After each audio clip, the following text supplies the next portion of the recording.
Hello, everyone, and welcome back to People You Want to Know podcast. Now that we're in full swing in our new season, Goy You Will Enjoy, can you tell me how you like it? I'm really curious to know, so please shoot me a message at People You Want to Know on Instagram. Today's episode features a fascinating guest, Kareem K.W.O.E, an entrepreneur, motivational speaker, and Level Next recording artist known for his raw and uncensored life story presented through spoken word and musical performance. His message, which is rooted in the K.W.O.E theory of change, the K stands for Know Your Genius, W, Work to be Unstoppable, O, Own Your Actions, and E, Explore the World, has become his way of life, providing him the strength to share his passion and make a difference in his own life as well as in the lives of others. From the streets to the C-suites, as he says, Kareem has not settled for his own success. He's applied the entrepreneurial skills he learned on the streets of the west side of Chicago to build the K.W.O.E Group. This brand portfolio includes Flow Entertainment, the K.W.O.E Foundation, K.W.O.E Stories, and K.W.O.E The Artist. Flow Entertainment is Kareem's entertainment company launched in 2006, where Kareem leads a team of Flowfessionals that bring together families, friends, and coworkers to celebrate. From bar bat mitzvahs to birthday parties to weddings and corporate events, Flow brings something special to every event. Flow Entertainment has quickly become the most sought-after interactive entertainment company in Chicago. To have a bar or bat mitzvah with Flow Entertainment, there's a 3-year waiting list. Coined the king of the mitzvahs, Kareem also created what he calls parties with purpose in partnership with his K.W.O.E Foundation. Through this concept, he inspires others to perform acts of human kindness while building bridges between all communities to ensure a better future for generations to come. K.W.O.E Foundation is Kareem's 501c3 through which he gives his time, shares life lessons, and provides financial support to charitable causes and organizations throughout the city. Additionally, Kareem serves as the director of Champs Male Mentoring Westside, where he mentors young men, helping them navigate life's challenges and achieve their dreams and goals. Kareem is also a strong advocate for nonviolence. He is often seen marching with his No More Violence flag and supporting campaigns across the city. In addition to his entrepreneurial and philanthropic efforts, Kareem is a sought-after speaker. He has delivered a compelling talk as a TEDx speaker, sharing his personal life experiences and the K.W.O.E theory of change to inspire a diverse audience to overcome challenges and strive for excellence. His impactful work has also been recognized and published in the Library of Congress, further establishing him as a thought leader and motivational figure. For a kid who grew up in the hood, as you might say, Kareem has really accomplished a tremendous amount, has led by example, and completely course-corrected his life. I met Kareem at the Never Is Now conference from ADL, and I was so impressed by what he had to say. Here's this super cool, accomplished, well-spoken guy who is saying he used to sell drugs, and now he runs an entertainment company and a foundation, and he never went to school. I had to talk to him immediately. Now, being close with Myron Sugarman, the last living Jewish gangster of New York and New Jersey, and also being from Donetsk, Ukraine, which is a mob town, I understand a few things about the street. I know that if you're working the streets, you can't just get out. It's like The Godfather. There's a hierarchy. You have to be let out by the head honcho. If you remember Myron's episode, he talked about how your paths out are you either go to jail, you get killed, or they let you out in exchange for some favor. So one of the first questions I asked Kareem when I met him was, how did you get out? And he said that his mentor at the time basically gave Kareem the blessing to leave and pursue his life passion. And you'll hear Kareem talk about that in the episode. What I have to say is Kareem really, really, really sees the opportunity to the fullest. I am so amazed by how he pivoted his life, how flexible he is, his capacity to learn, and his ability to draw people in to whatever he's doing. This is not something very easy to teach. I firmly believe that this is an innate gift he has. Throughout everything he does, he also expresses a tremendous amount of gratitude to the people who helped him along the way. And this is something I noticed right away. I mean, you should have seen the people at the ADL conference. I had to fight my way to talk to him, and I'm so grateful that he agreed to do the podcast. I really enjoyed getting his take on Black and Jewish relations, especially right now. Kareem has done so much for our communities. And I'll call out that in the episode, he says that sometimes Jewish people are drawn to negativity instead of the positivity. And you know what? I'm very much this way myself. Online, you'll see me frequently say things like, there's no one standing with us, or we are the only ones who will stand up for ourselves. And it does feel isolating sometimes. And the negativity online makes it a very compelling truth in some sense that Jews are alone. However, this is exactly why I did this season, Goy You Will Enjoy, to show you and honestly myself that we are not alone. Not only that, but we have some damn good people around us. Now, please enjoy this episode. Hello, Kareem. Welcome to People Jew Want to Know podcast. How are you? I'm good. How are you? Good. I'm so excited to chat with you today. I love your energy and how passionate you are about everything you do. Without further ado, tell us about yourself. What do you do and how did you get there? Well, my name is Kareem Wells. A lot of people call me Quo. Some people call me Kareem on the bar mitzvah side of things. People call me Kareem. And then in the community and the work I do in the community, everybody calls me Quo, K.W.O.E, Quo. I'm originally from the west side of Chicago. I was born and raised on the west side of Chicago. Grew up Henry Horner Project homes, West Garfield Park, moved around a lot. Grew up in a single parent household with my mama, my older brother Boo, and basically a dirt poor neighborhood. Drug infested, gang infested, a lot of crime, a lot of just bad things, just poverty. But it was a lot of love, though. I always tell people that it was still a lot of love, no matter how you slice it. People go through what they go through. At a very young age, I was in the streets, just like most of the guys I knew. Had a child at an early age, kicked out of high school, just really trying to find my way and find out, how can I get outside of the 8-block radius, like my mama always taught me, My mother would take us on train rides to downtown, from the west side to downtown, and she would always say, what do you see? What do you see? And, as kids, your mother asking you that question, you on a train full of people, you just be like, people, this, but she would always just keep at drilling. And then once we gave the answer that she was looking for repetitively, and that was people. And I see an Asian person, I see this, I see that, she was like, remember that we're all people. So my mother was real big on that. She was an entertainer and a singer. I love you, Mama. If you're watching this, I love you, Mama. You've always been there. That's why you can have anything you want on the earth, anything. Anywhere you want to go, you can go. I'll send you. No, but my mother, man, she was just really nurturing in that space. So having good adults in my life, I still chose to, because of the pressure of not having my father in my life and not having unlimited money and new clothes and things like that, I turned to the street life. When you're getting bullied and you only have 3 pair of pants, 4 shirts for the whole school, you have 1 pair of shoes, people start, how school can be.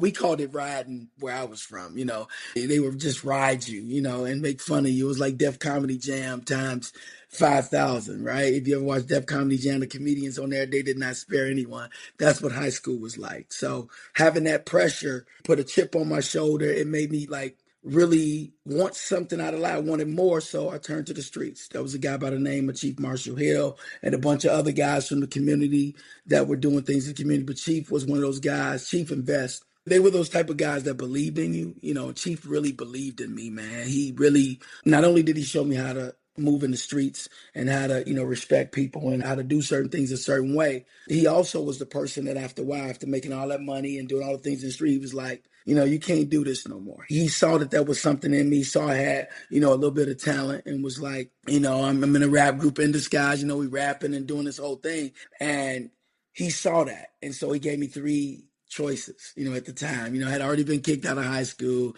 I got a baby on the way, my first baby on the way at an early age. He was like, nah, you can't do this. He don't care how much I'm making for him. He was like, so he moved me out of the neighborhood into a neighborhood away from what I was in, where no one knew me. And he told me, you got 3 choices. Go back to school, get a job, pursue your music. And I did not go back to school. School was not for me. I'm just being real. I never really liked school, even though I was good at it. So I got a job and I pursued my music. I got a job as a busboy at the East Bank Club, which is like a fancy, a health club and, members only, like where Oprah would go, Michael Jordan, all people like that. I was a busboy in their restaurant, right? It's called EVC downtown. And I did that and I pursued my music. And that was something I really wanted to do. I like rapping. I like writing songs. And I had, had a little rap group and had a little bit of talent. Chief saw that. So He put me into a good position where I could be in a place where I didn't have to pay the rent. He paid the rent up for a year, put me in a place where nobody could see, 3 bedroom, two bath, a fully, I had never seen in my life a brand new building, like where everything was brand new, like everything, the floors, the appliances, just everything. And he put me in there. It changed my life. I mean, he really may he rest in peace, you know. Unfortunately, he lost his life. He was kidnapped and murdered. And what he did for me helped me change my life and think about life differently. He was just one of those people that I will never forget. He was like my father figure. He was like my big brother. He was older than me. And, you know, for him, he let me know that I was loved. He didn't say it all the time out of his mouth, but his actions. And one day he did. The last time I spoke with him, he did say he loved me. And that's, you know, when things went bad. It put a lot of rage inside of me, like a lot of anger I had, wondering who did it to him, you know, and all of that stuff. And I knew I had to make a decision on doing the right thing. What was I going to do? You know, was I going to go and hurt somebody if I found out who did it? Was I going to hurt somebody or, you know, end my life? Next thing you know, I'm dead or in jail. And I knew in my heart that Chief didn't want that for me, and neither did Vest and all the other guys from the community. I know they really believed in me and invested in me and what I believed in, what I was doing. So that's always a hard part because as things changed in my life, as I got older, you know, I had another kid coming and I had Ivan Dupé, who was a music producer. He produced like Boys II Men. He produced a lot of Hidden Beach Recordings artists. You know, he did a lot of stuff, a lot of commercials for radio and television.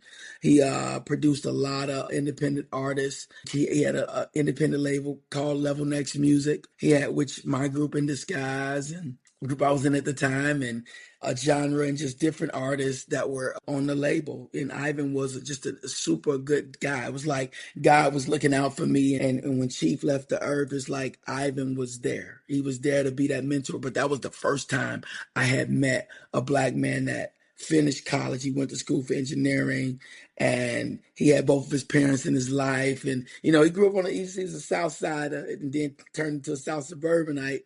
But he understood what it was like to be a black man in the world. He understood what it was like to get an education, to have both parents, and to be super talented as a producer, to be able to write and produce music for radio and television. And he put me on, right? He grabbed me, cuffed me, put me in a better place that I could ever have been in my life. And while I was growing in the advertising world, doing voiceovers with Dupe Productions, with Ivan, I was also put in a position where a half brother, you know, my father, like I said, wasn't in my life, had a lot of kids, and I do mean a lot of kids. And one of my half brothers who was dancing on these events and parties and stuff, I would always bump into him, you know, like, hey, what's up, man? You know, and he knew I was doing music. He knew I could break dance and stuff.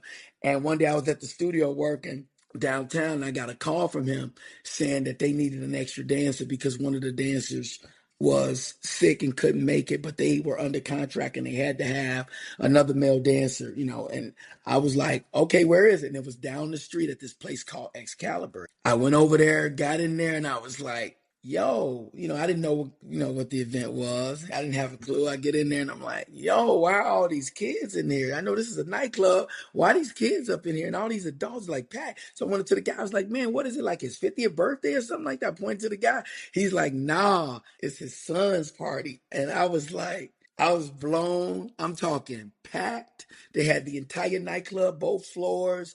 And I had never seen nothing like that. Now, keep in mind, I had my daughter, right? I had her at a young age, and then I had a son. And my son mother was Jewish. Now, she never told me that. She told me the bar mitzvah thing, but you know, when you black from the hood, I don't know the word bar mitzvah. Like that don't say, when I hear that, I'm like, what's that? You know, like it was that. And she explained it like, oh, it was like a, you know, you have a birthday party, you know, like a sweet, it's like that. That's how she explained it. So I never talked about it again. I was like, oh, got it. But I didn't know it was to that level, right? I didn't know that there's a montage shown. They come up and do the prayers. The grandparents, they all the grade, the entire seventh and eighth grade, what depends on what grade they're in. It's at the party, camp friends, all this, and watching them. I never knew all of that, you know, and all the parents' friends, all the relatives to see that. Man, I was blown away. I'm not gonna lie, you know, and to keep it real, black people And Jewish people, we got a lot of similarities, a lot. Not just talking about the civil rights movement and being persecuted and enslaved and all that stuff, but food, partying, drinking, just having a good time, music, loving music and all of that. And I saw that, and so I could identify with it right away. It was like, oh, just like when we have a barbecue. This like the 4th of July. We having a barbecue to celebrate, but it was a lot deeper. It was more of a religious thing. But the way that we celebrate and the way that we get down is very similar, no matter how you slice it. It's very similar. And so as I continued to, I did it that day. I got a lot of requests because I did things different. I rocked a certain way and I got requested. And so the guy said to me, hey, man, you want to do this on the weekends? I was like, yeah, as long as it don't interfere with my music and the stuff I'm doing at the studio and waiting tape and all, as long as it don't interfere with my cash flow and it's adding to my cash flow so I can take care of my children, Alexis and Avery at the time, I was like, look, I'm with it. And I started doing it, and people started requesting me more, the parents, the kids. I learned how to MC. Later became an MC. I was a dancer at first and then became an MC. And by me being a rapper, I knew how to, hold the mic and how to project energy. The thing that I really noticed about the whole bar and bat mitzvah thing, that it was really about the kid, right? And their family. And it was a religious thing, and I started learning more over the years, learning more, really engulfing myself in what it really meant. You Google the word mitzvah and it says a good deed due to religious duty, a commandment, right? Commanded by God. And so I really understood it because my son later had a bar mitzvah.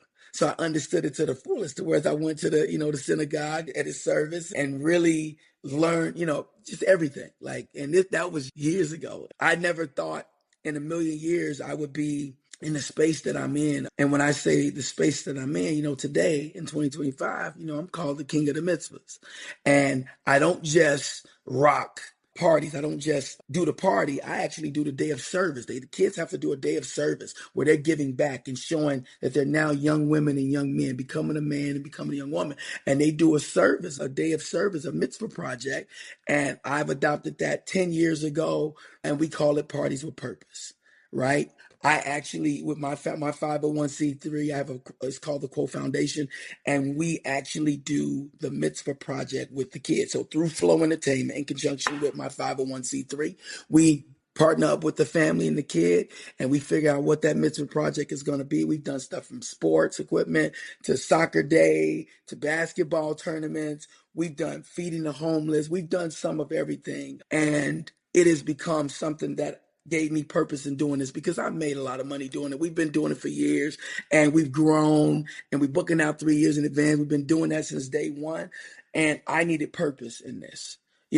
How can I bring people together considering my life actually represented Black and Jewish relations organically? You know what I mean? My son, a lot of people don't know this about me, but my son is 30. So you got to figure I've known his mother for at least 32, 33 years. So I've been involved in the Jewish community organically for years, way before the King of the Mitzvahs, way before I ever did one mitzvah. And it all just made sense to me. God was putting things on my heart as a Christian man. I know God is feeding me things to make me better as time go and tick, like all of us. Everybody on the earth is imperfect human beings. And I know that I'm one. I wear my heart on my sleeve and I'm just trying to right my wrongs for all the things I did in the streets and things that I did that was wrong. And I'm bringing communities together that I really believe need to be together, all like-minded people, especially the Black and Jewish community and people who believe in love. I know it's really complicated right now in the world. I'm trying to tell people, well, we got to dumb it down. And the way I've dumbed it down is love over hate. I'm building bridges. Do you love or do you hate? I don't care who you are, Palestinian, Jewish, Muslim, name it, Christian, name it. Do you love or do you hate? And that is going to let me know if I can rock with you or not. Because if I lined everybody up that I meet and I say, do you love or do you hate? You go to the love side, go to the left. If you over, go on this side if you hate. And if you hate, all the people over there, I'm going to say, I will be praying for you. I wish you the best, but I got to go work with these people that love. And that's what I'm doing with everything in my life, from the work I'm doing in the community with mentorship, with Champs Mentoring, with just the different organizations, Brilliance and Excellence, right? These are all different organizations that I'm involved with, that I've partnered with my Quote Foundation, and I'm trying to help change the world. My whole campaign to No More Violence, I'm standing on it. If you fast forward now and you look and you see like the stuff that happened October 7th, the stuff before October 7th, from George Floyd, all these different things that have happened, I've been trying to bring us together way before it. And I'm not going to change now. And even how I think about like our children are watching all of this hate that's going around. You know, I look back at my past, I look at where the present, and then I look at the future and I go, what are we doing? What are we really doing? Our kids are watching this. I don't care what color you are, what race, what religion.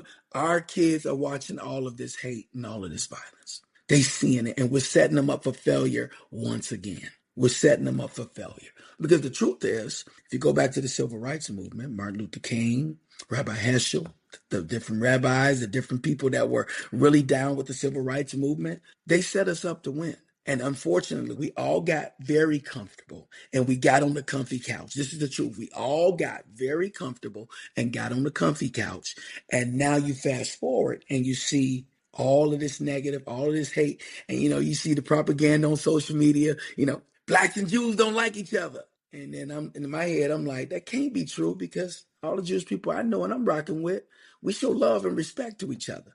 And I know, like, all the athletes and entertainers and lawyers and I know they know some Jewish people that looked out for them and showed them love, but that's behind closed doors. It hasn't been public. We've all been on the comfy couch. You got black billionaires and millionaires now, and we trying to break through all that stuff. Martin Luther King got us to the mountaintop. We just all forgot. And then when you add social media and the internet to all of this, it spreads hate fast. People love hate.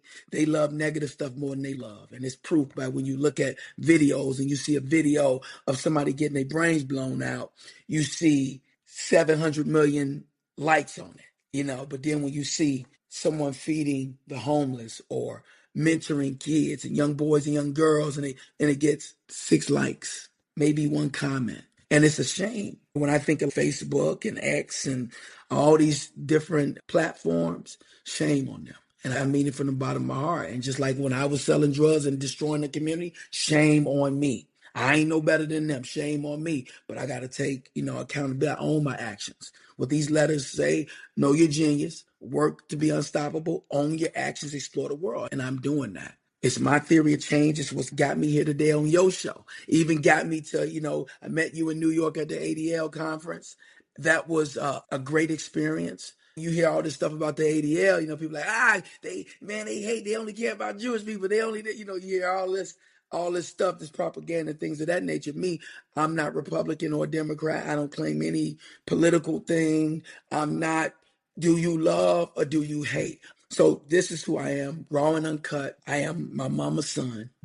There are so many shocking things that I heard. To me, your story is one of true Black excellence. I know in the Black community, they talk about this concept of Black excellence, and you go to Atlanta and you see plenty of Black excellence. And in Chicago, there are all these young people just like you. For someone like me, I only hear about this stuff in like movies. I don't think it's real. Yeah. I think it's like maybe some stories, right? Yeah. But this is based on truth. This is your truth. Your story is exactly like that. It's not just a movie. It's real. It's my real your life. It's my organic life. Like my relationships in the Jewish community is real. I've had so many Jewish people who taught me different things. I can, name drop. I hate name dropping, but I got to say some of the names, like a Matt Spiegel, a Craig Bondi, Neil Book, Shahar Zani, Stephanie. I can give you Perry Weinstein. I can give you so many names.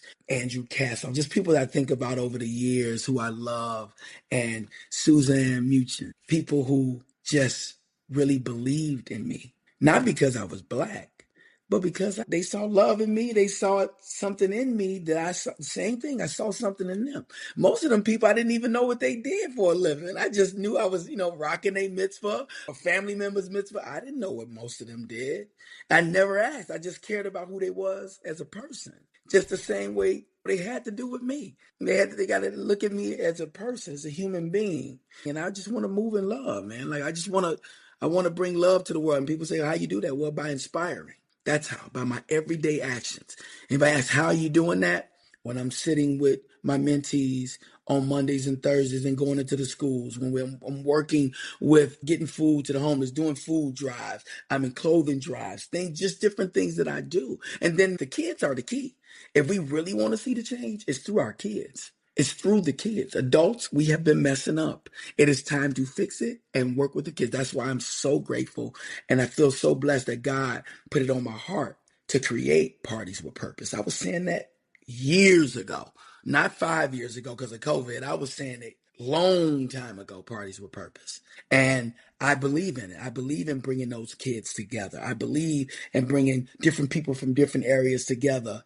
I spoke on the panel and I got to meet you. And then the way you came up, it wasn't like you came up timid and scared to talk to me. And you came up just treating me like a regular person. It's just like how I treated you.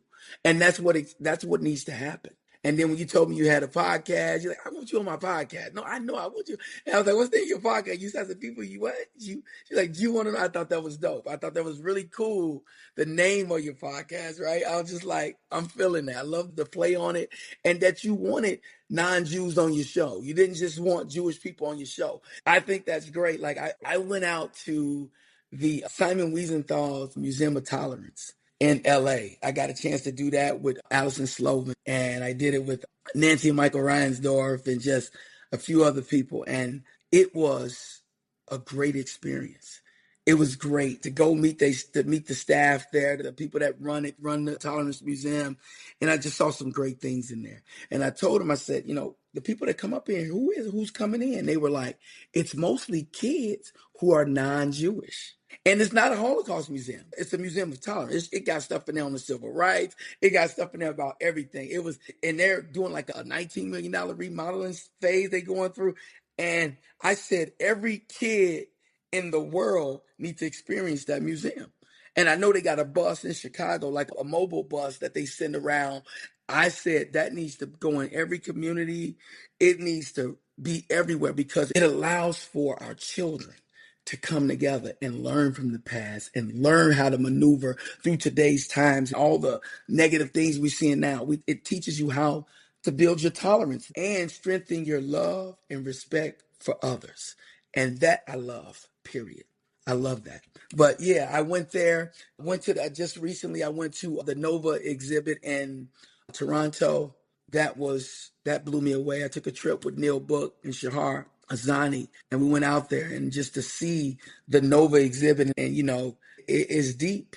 It's deep. And I think people should go see that too. You don't have to be Jewish to go see it. I think any and everybody should go see it because it's just really, it's allowing us to really feel the pain of someone else. Like Jewish people felt our pain when we were going through the civil rights. That's why they came and showed love. And so many other people, there was everybody, Palestine, everybody was out there. Muslims, Christians, everybody was out there with Mark, and we got to bring that back to support people, support one another who love, people who love. You know what I'm curious about? There's this part of your life, and it's a big part of your life, where you're constantly engaging with Jewish life, be it in the events that you put together. You willingly go to see Jewish museums, Jewish exhibitions. You have a tremendous amount of Jewish friends.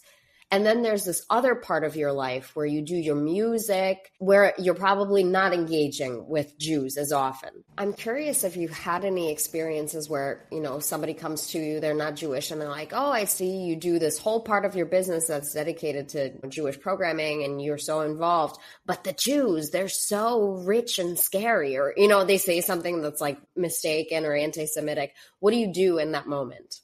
I tell them the truth. Check this out.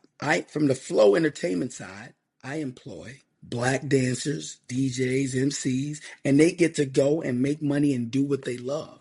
And they're not getting $2 to do it. They're getting paid to do it, to do a service. And they get to experience a different culture, and it's consistent. And it's been consistent going on 20 years.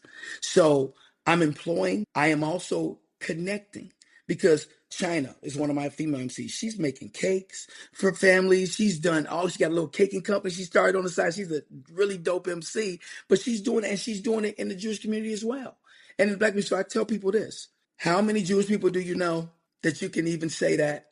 That you can say, why am I? Do you know any Jewish people? Are any Jewish people in your life? Get to know some Jewish people so you can put down a stereotype. Because if you don't know any Jewish people, that means that you're just going off of what somebody said, right? Like even me, I can say it and show it in real time. At the same time, I want you to go get your own experience with a different community, whether it's Jewish or whoever, whatever the community is. So I tell them this: all Jewish people are not rich.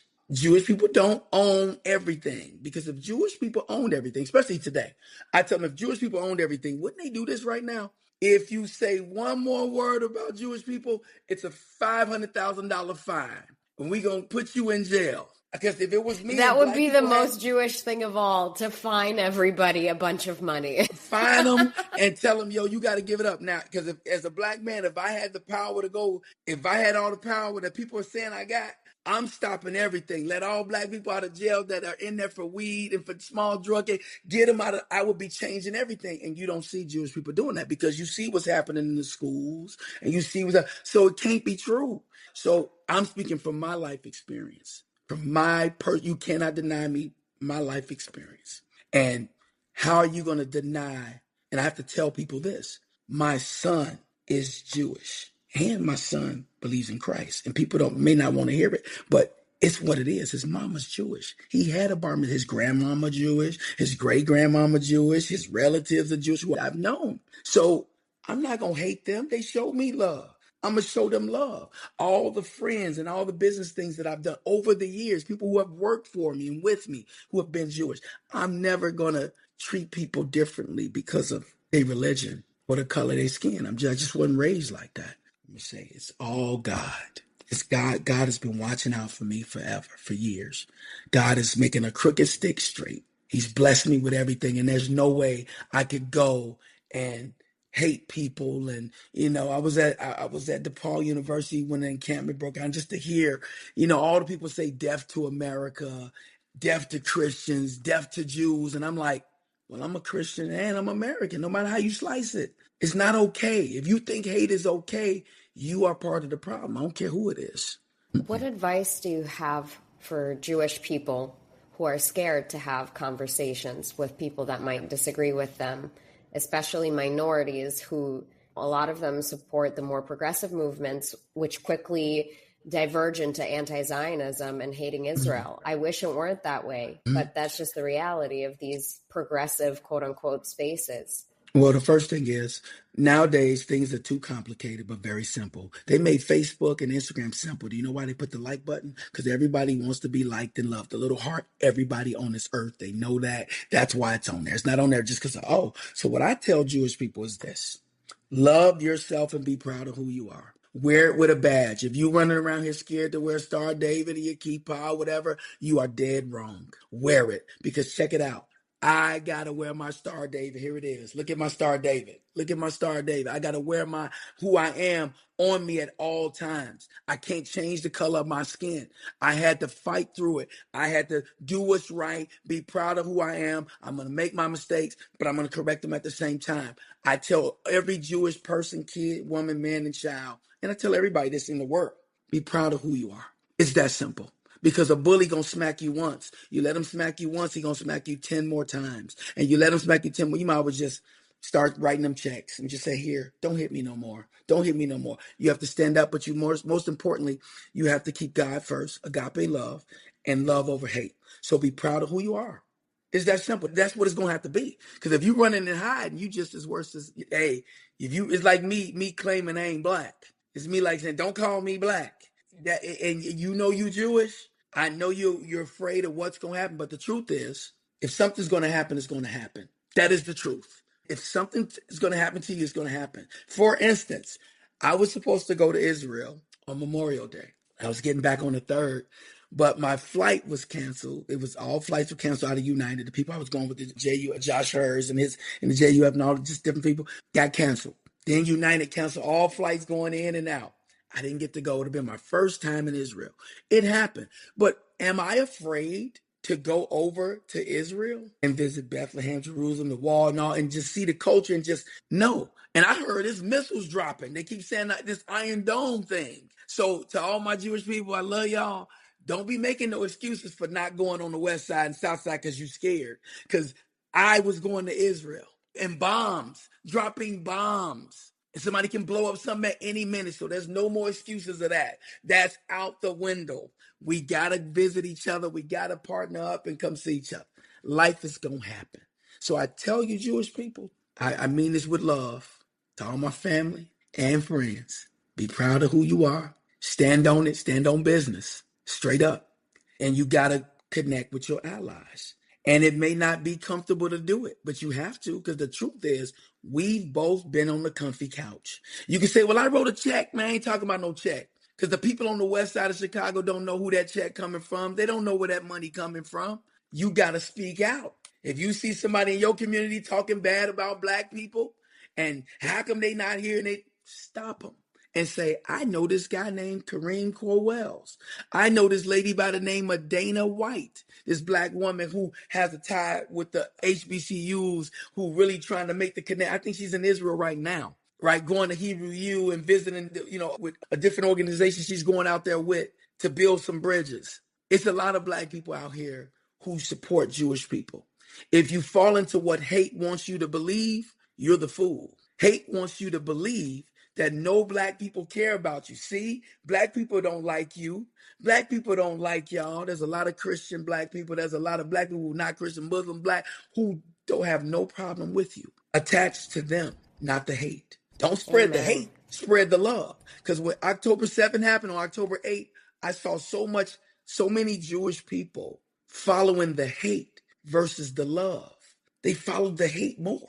And that's what they wanted. They wanted you to promote. That's why it's online, to promote that. See what they did with this. See what they did with that. See what that's all people do. And look, I supported Black Lives Matter. I supported Black Lives Matter. A lot of Jewish people said that. And I was like, really? That's okay. I know a lot of black people that did not put one dime toward that movement. I know a lot of black people that did. Thank you for saying that. No, but it's true. We've been talking about that for a while on the podcast, how that organization a lot of times it didn't actually help anybody, and it misappropriated the funds and did a disservice. And there were black people that spoke out about it and were like, go donate somewhere else. And they were viewed as a pariah. Well, at the end of the day, people put their money where they want to put it. So if anybody before you can get to Black Lives Matter or any organization, people put their money where they want to put it, because you can't tell them where to put their money. Because I know some people right now that spend their money on just a bunch of nothing. And I'm like, you need to put some of that money up, but they do what they want to do with their money. And I'm like, I understand. And the truth is, this is the truth. A lot of organizations have done wrong with the money. Why do we still have homeless people right now? And all that money been going to, I'm just asking for a friend. I ain't trying to ruffle no feather. I'm just saying. A lot of organizations have been putting those funds into the wrong places. And they got millions and millions, and people been donating for years on years, and we ain't seen no change. So it ain't just BLM, if people want to say that. It's almost all of them. That's why it's time to get back to we the people. It says we the people of the United States. It's time to get back to the people doing the work. Each individual. Remember Michael Jackson said, "Man in the mirror." Remember the song "Man in the Mirror"? I'm looking for the man. I'm looking at the man in the mirror. I'm looking in the mirror. I ain't trying to point no fingers at nobody else. It happened. We know, but all black people that money didn't go to all black people. So I support it. Yeah, but what did you do in the meantime, in between time? When I was at ADL, I don't know if you remember. I don't know if you remember this part when I said, it's cool. What are we doing in the schools in the meantime, in between time? Meaning when there isn't an October 7th or George Floyd, what are we doing as black and Jewish people? What are we doing together publicly? Not just you my accountant, you my lawyer, you my this. What are we doing in the meantime, in between time? I think it's super important. So that when bad things happen, all the people who love, remember, I dumbed it down, is do you love or do you hate? And you're going to disagree on things, but do you love or do you hate? And if you hate, go over there. And if you love, come over here. And all the lovers, let's get to work. I'm starting with the man in the mirror. Straight up. Like, and this is not it's not a shot to anybody. It's just how I'm living my life. I'm looking at me. Fair. I ain't pointing a finger at nobody. I'm putting in the work. Not to pivot us, but as part of this season, every non-Jewish guest gets to ask me, a Jew, any question you want about being Jewish. It's as simple or as complicated as you would like. What is your question for me? Okay.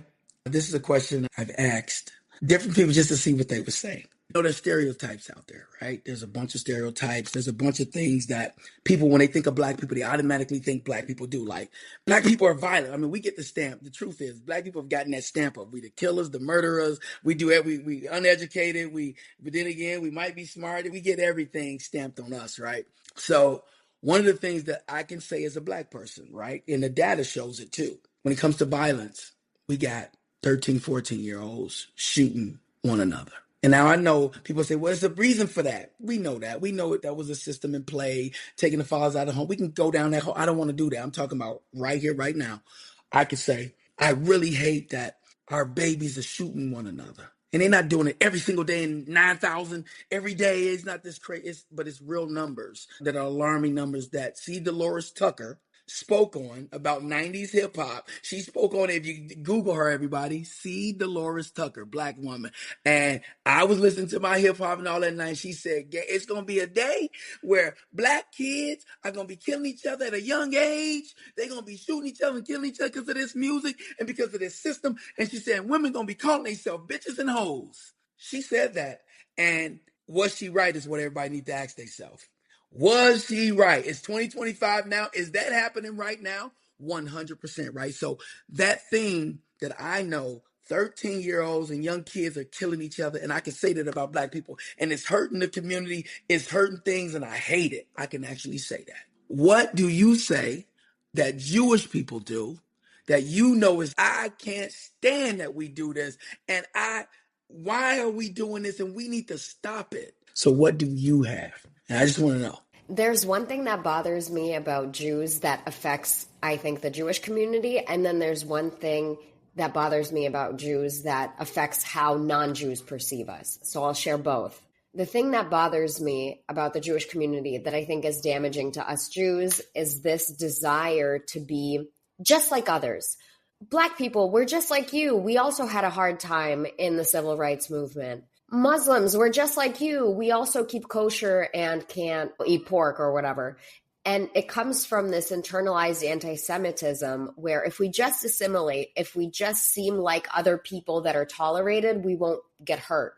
But the reality is that us Jews are our own people. We're the light upon the nations. And it is our particularness and our uniqueness that garners us respect from our non-Jewish peers, not being palatable, being acceptable, being just like everybody else. We're not just like everybody else. The faster we accept it, the better it is. So that's first.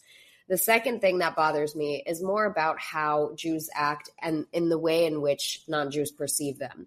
There is a little bit of an elitism from Jewish circles, especially in the Jewish philanthropy world around these are closed doors environments. These are elite, unique, non-inclusive spaces. You don't get it because you're not a Jew. And I think that harms us. So I just gave you two examples that are kind of contradictory, right? And I hope that illustrates my point is that we need to find a middle ground. We have an obligation to carry ourselves with pride, but not do it in a way that doesn't welcome others and doesn't give them a seat at the table. I had a prior guest talk about the fact that, you know, the slogans from the Free Palestine movement are catchy and memorable, but they're also in English. So people can say them because they know what they mean, right? But when we say, Am Israel High, someone who's not Jewish is not going to say that.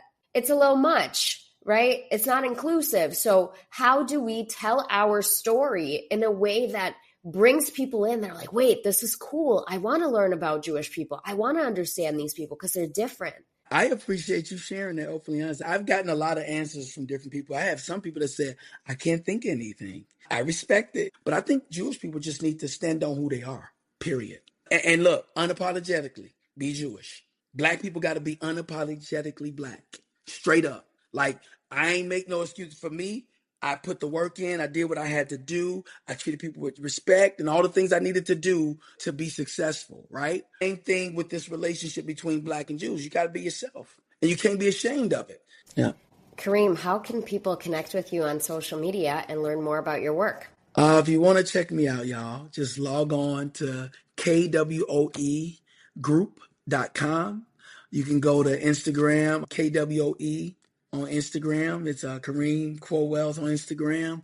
And the Quo Foundation, you'll see it all. But you go to at K.W.O.E on Instagram. I got Twitter at the real K.W.O.E. I don't really go X, whatever they call it. I don't really be on there. I ain't gonna lie. Facebook, I ain't really been on there in years, but it's connected to my Instagram. So it looks like I've been there, but I have not. I go on Instagram every now and then, and I'm trading real conversations with people. But that's where you can find me.